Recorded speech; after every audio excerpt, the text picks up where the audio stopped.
Graça e paz, irmãos, amém? Fala comigo assim, o rei está voltando. Esse é o nosso tema dessa noite. Mateus 24, do verso 36 até o verso 51. Vamos ler a palavra do Senhor. A palavra do Senhor nos ensina sobre a volta de Cristo Jesus. Quanto ao dia e à hora, ninguém sabe, nem os anjos do céu, nem o Filho, somente o Pai. Como foi nos dias de Noé, assim também será a vinda do Filho do Homem. Pois nos dias anteriores ao dilúvio, o povo vivia comendo e bebendo, casando-se e dando-se em casamento, até o dia em que Noé entrou na arca. E eles nada perceberam, até que veio o dilúvio e os levou a todos. Assim acontecerá na vinda do Filho do Homem. 2 estarão no campo, um será levado e outro deixado.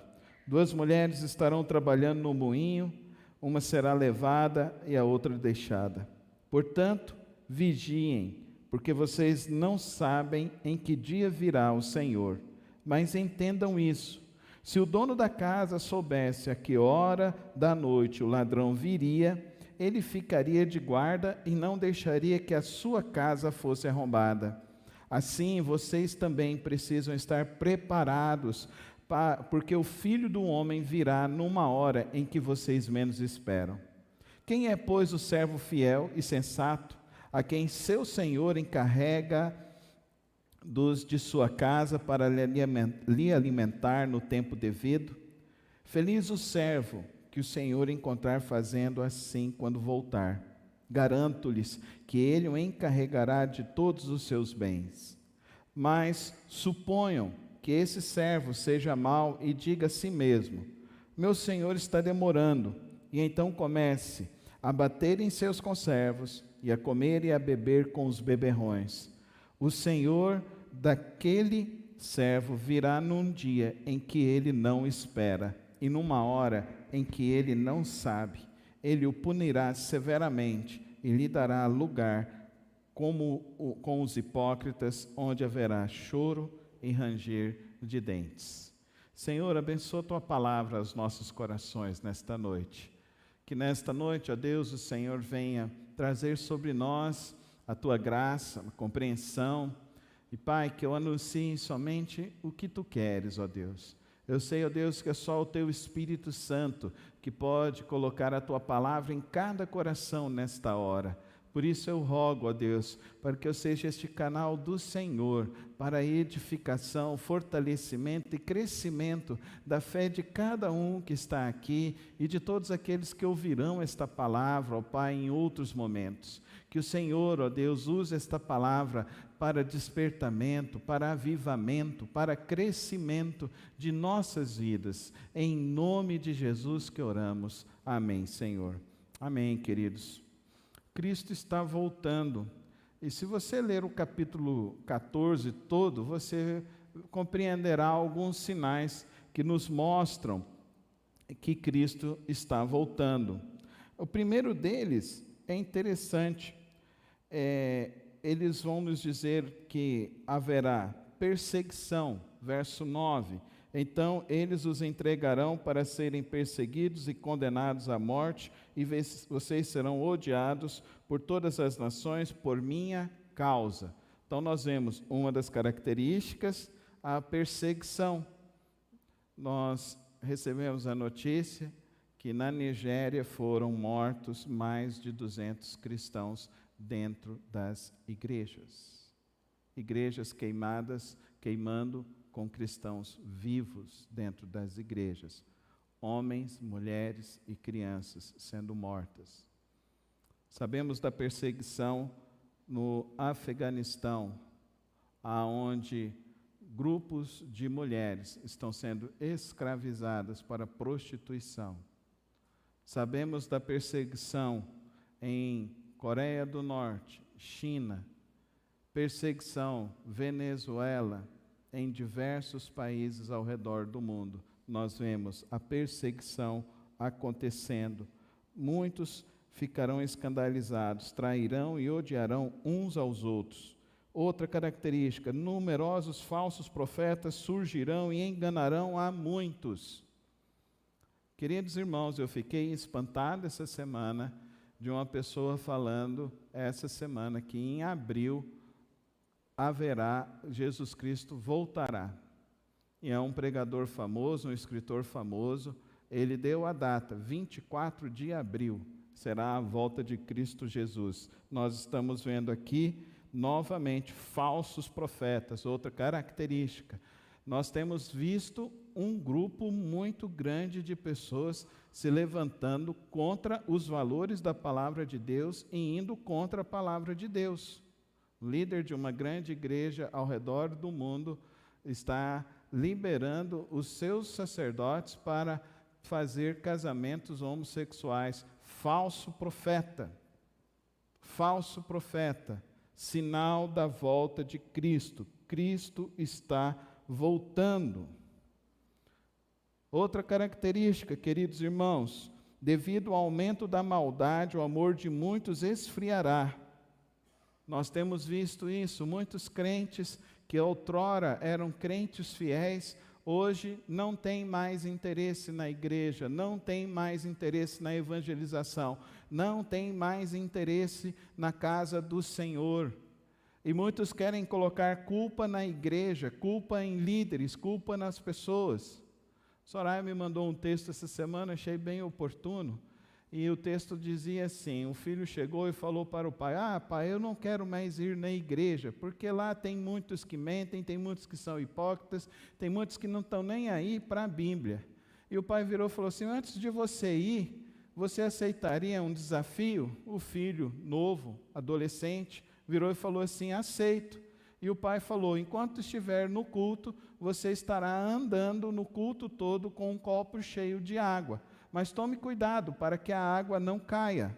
E assim o menino fez. No final do culto, o pai perguntou: você fez o que eu te pedi? Fiz, mas pai, não entendi o propósito disso. E ele disse assim: filho, você viu esse domingo alguém desafinando? Você viu nesse domingo alguém tratando mal? Você viu nesse domingo alguém fazendo alguma coisa errada? E o filho disse: não. Então o pai disse ao filho: filho, quando estamos ocupados para servir a Deus, nós não temos tempo para ver as imperfeições do mundo. E muitos crentes, infelizmente, têm deixado de servir a Deus com alegria.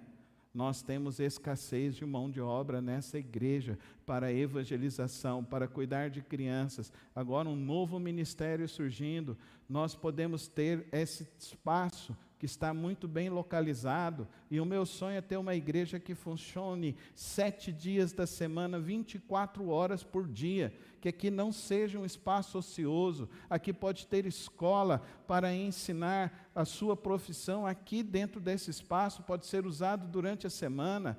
Temos espaço para fazermos o que nós podemos fazer para levar o Evangelho e propagar o Evangelho.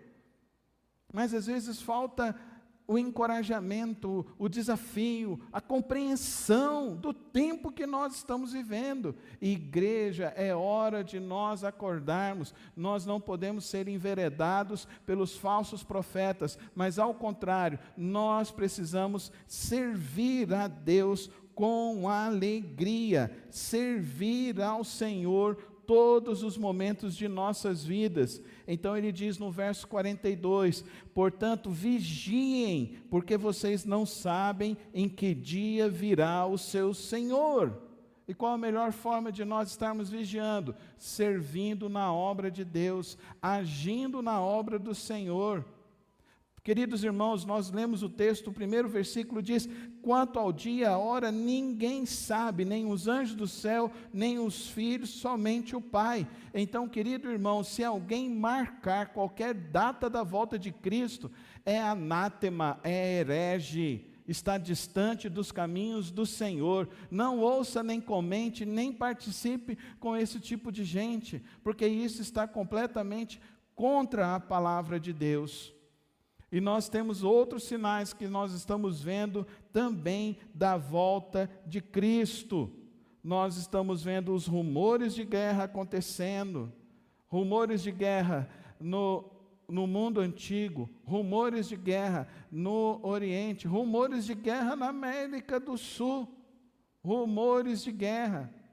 O amor de muitos esfriando, nós estamos vendo mortes descabidas, pais matando filhos, filhos matando pais, cônjuges matando, marido matando esposa, esposa matando maridos. Nós vimos uma coisa estarrecedora nesses últimos dias aqui em nossa cidade, uma mulher envenenando o seu ex-parceiro, envenenando a mãe do seu ex-parceiro. Que tempo maluco é esse? O que nós vemos quando acontece esse tipo de notícia? Só traz para mim uma reflexão: vigie, porque Cristo está à porta. Fala comigo, vigie, porque Cristo está à porta. Fala com fé, vigie, porque Cristo está à porta. O que eu e você devemos fazer, queridos irmãos? Nós devemos alimentar a nossa fé em Cristo Jesus. Esse é o nosso desafio aqui nesta noite. O rei está voltando, os sinais estão acontecendo. Você quer mais provas do que esses sinais que estão ocorrendo? Então, querido irmão, nesta noite, eu gostaria que você alimentasse a sua fé em Cristo Jesus e saísse daqui compreendendo o seu papel neste mundo e neste tempo em que nós estamos vivendo. O nosso papel como cristãos, queridos irmãos, aqui ele no verso 37, ele fala como nos dias de Noé, assim também será a vinda do Filho do Senhor. Eu tenho uma boa notícia e uma triste notícia. Uma boa notícia: Deus salvará pessoas. Uma triste notícia: não será a muitos. No tempo de Noé, somente uma família foi salva. Você está preparado para essa volta de Cristo? A sua família está preparada para a volta de Cristo? Como nos tempos de Noé? Pensa, você é o Noé da sua casa? Você ouviu Deus te chamando para você sair das trevas e vir para andar no reino dele, no caminho dele. Amém? Amém, irmãos? Então você aceitou o chamado de Cristo. Ao receber o chamado de Cristo, você recebeu o Espírito Santo da promessa. Amém, igreja? Amém? Então seja cheio do Espírito Santo.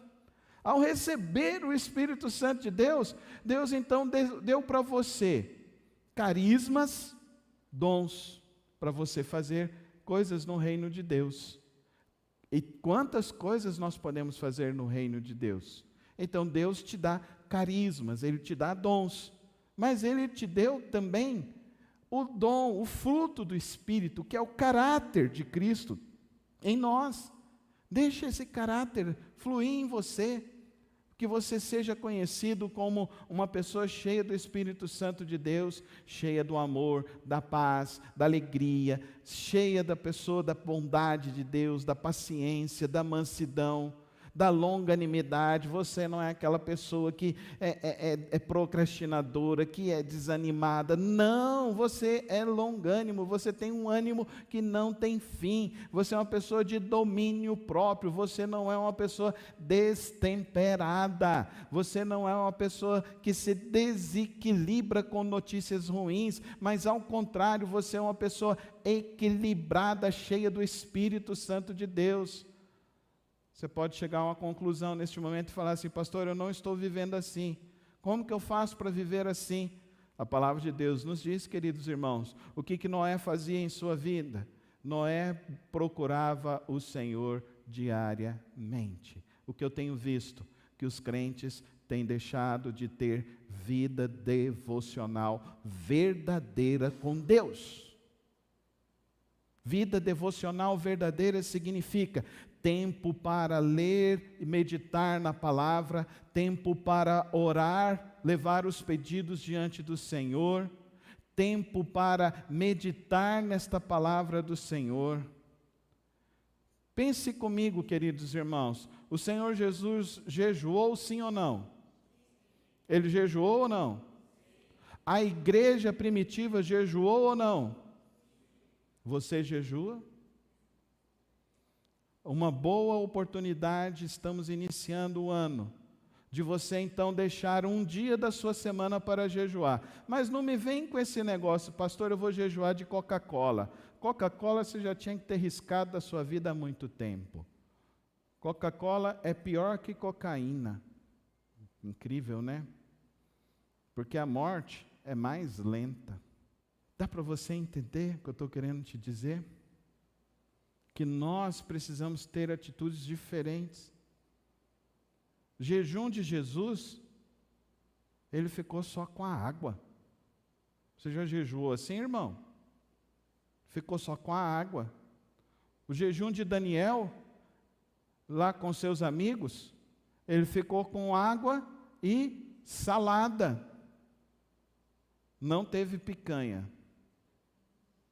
nem um peixinho grelhado. Falar em peixe, essa semana a Soraya fez um peixe de molho lá em casa, que eu vou falar para vocês. Ô Soraya, vou ter que deixar o meu jejum para depois, porque esse peixe atrapalhou. Então tem que ser programado, tem que ter um jejum da família. Sua família está bem? Está tendo problemas na sua casa? Qual o jejum que você está programando? A solução vem do alto, amém, irmãos? Quantos aqui acreditam que a solução vem do alto? Então clama a Deus, amém, irmãos? Clama a Deus.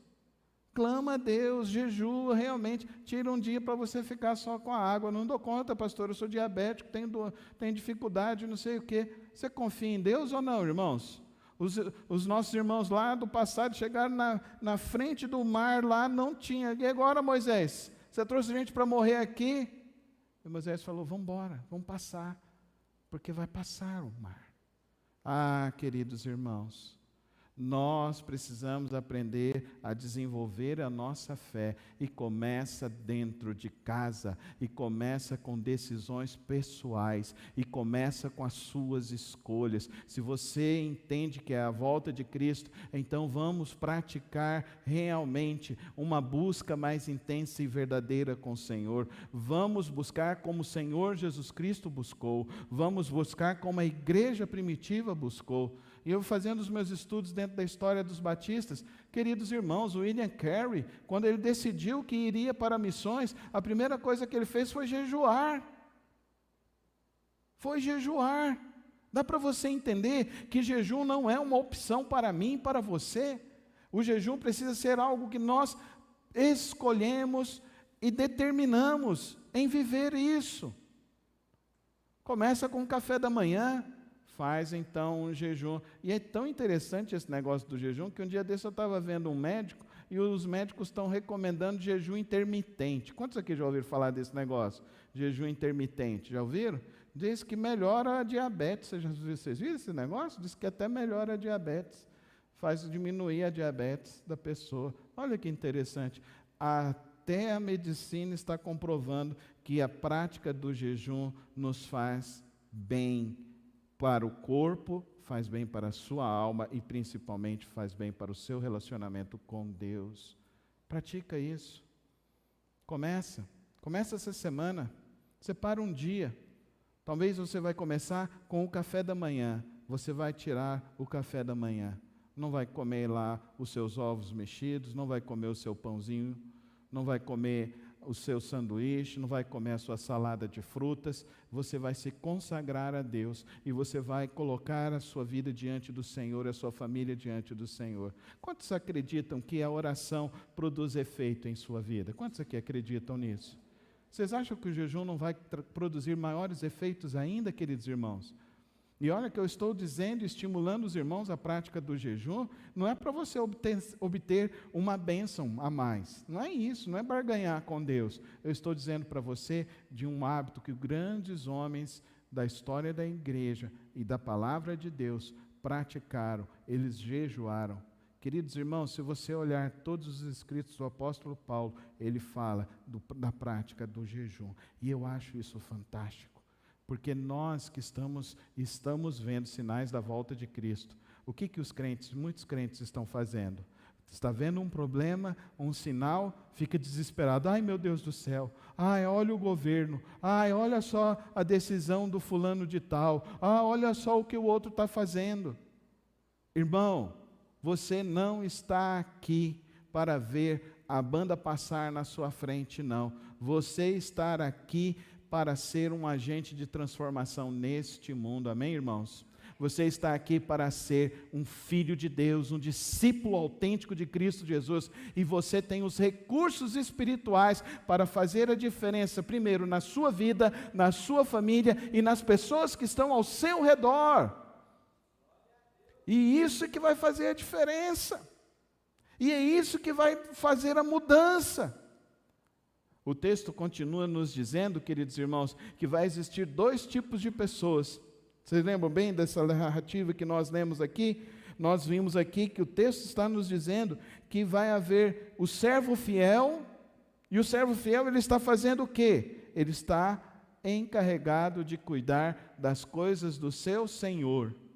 E o servo infiel está fazendo o quê? O servo infiel, ele está comendo, bebendo, curtindo a vida e gastando a sua vida. E aqui ele fala do destino dos 2. O servo fiel estará com Cristo Jesus para toda a eternidade. O servo infiel será punido severamente. E aí ele irá para um lugar que haverá choro e ranger de dentes. Tem crentes que não gostam que a gente fale de inferno. Ai, pastor, não fala de inferno, eu já ouvi isso. Querido irmão, eu falo de inferno porque o inferno é uma realidade. Não é um conto de carochinha para mim, é uma realidade.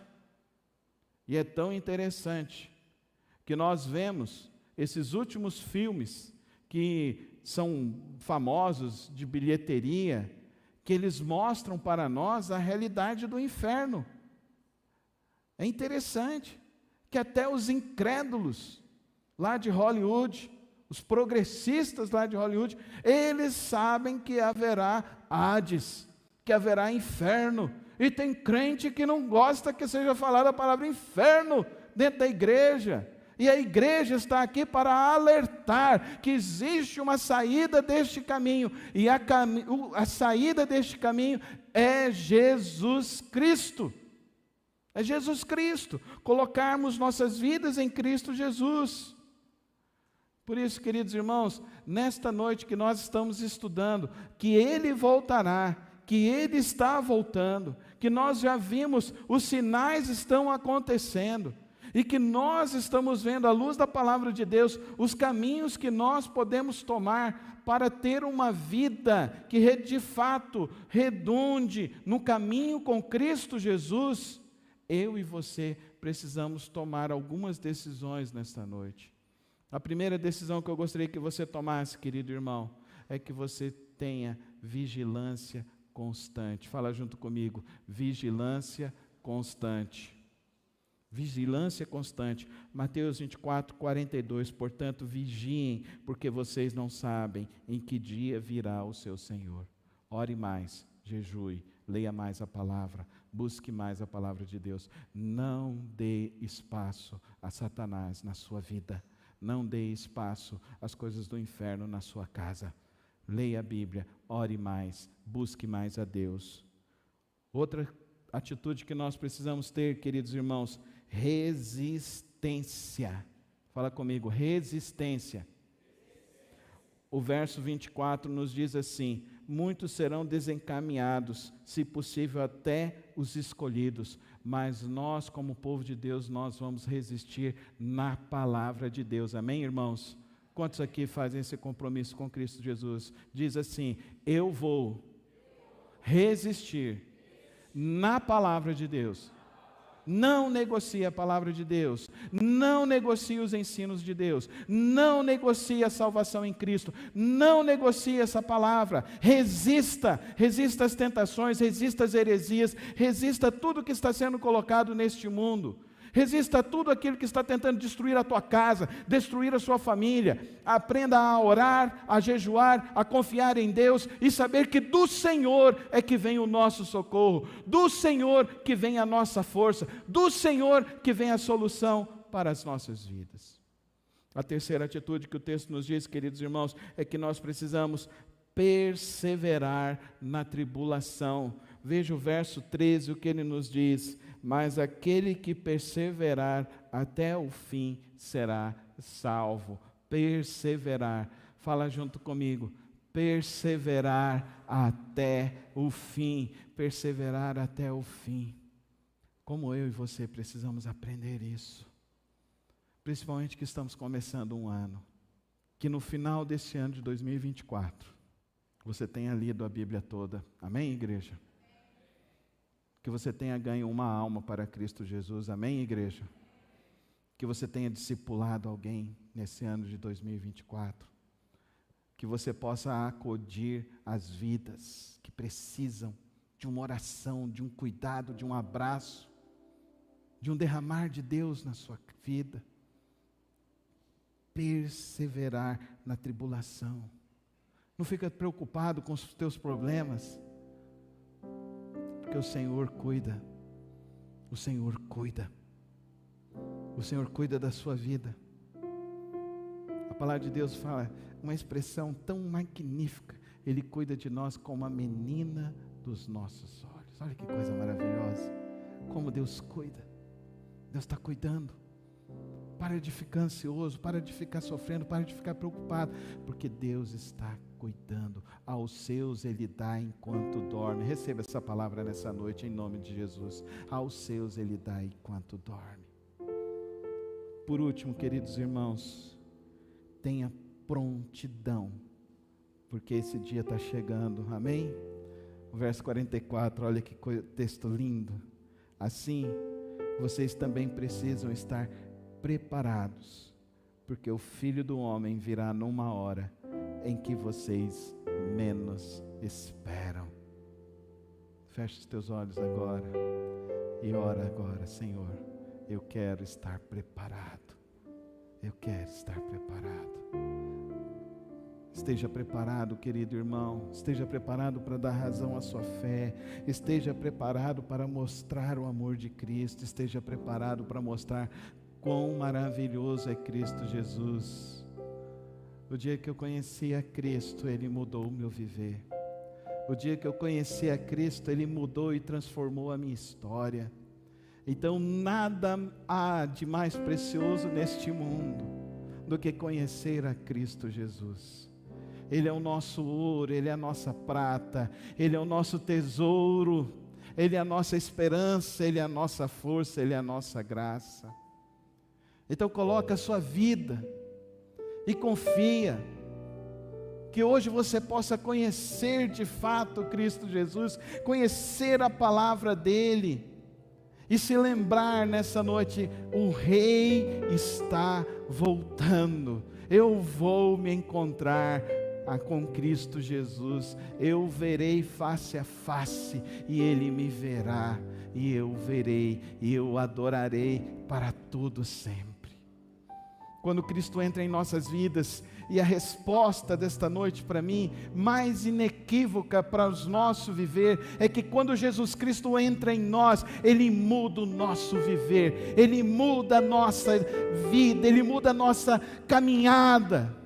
E quando Ele faz essa mudança produz em nós um efeito maravilhoso, um efeito para hoje, para amanhã e para o resto de nossas vidas. Eu sei que tem muitos crentes que estão cansados, eu sei que tem muitos crentes que estão desanimados, que estão desiludidos, mas que esta noite o Santo Espírito de Deus invada o seu coração com a alegria da salvação, da alegria da graça de Deus, da alegria do Senhor em nosso viver. Porque quando nós conhecemos Ele, nós experimentamos o fluir da verdadeira vida no nosso viver. Que essa seja a tua verdade, essa seja a tua esperança. Que você vigie, que você confie, que você persevere e que você a cada dia esteja preparado para dar razão da sua fé, para você mostrar às pessoas quão maravilhoso foi esse seu encontro com Cristo Jesus. Ó Deus, eu quero louvar ao Senhor por esta noite, noite de louvor, de adoração, noite da Tua Palavra. Pai, eu sei que hoje o Teu Santo Espírito está tocando corações, vidas. Pai, faz a Tua obra em cada coração, a obra da restauração, da salvação, da libertação, da cura, da transformação. Faz a Tua obra, ó Pai, nesta noite. Pai, que o inimigo hoje seja envergonhado em cada vida. Pai, que o desânimo hoje, ó Pai, caia por terra. Que hoje, ó Deus, os corações saiam daqui, ó Deus, cheios e repletos desta vontade de Te buscar, de se encher do Senhor, de se encher do Teu Espírito. Continua esta obra maravilhosa, ó Pai, da salvação e da restauração em cada coração. E que nossas vidas, ó Deus, vivam para a Tua honra e para a Tua glória, até o grande encontro com Teu Filho, Jesus Cristo. E que o amor de Deus Pai, a graça do nosso Senhor Jesus Cristo e as preciosas, santas e eternas consolações do Espírito Santo de Deus esteja sobre sua vida, sobre a sua casa, hoje e para sempre.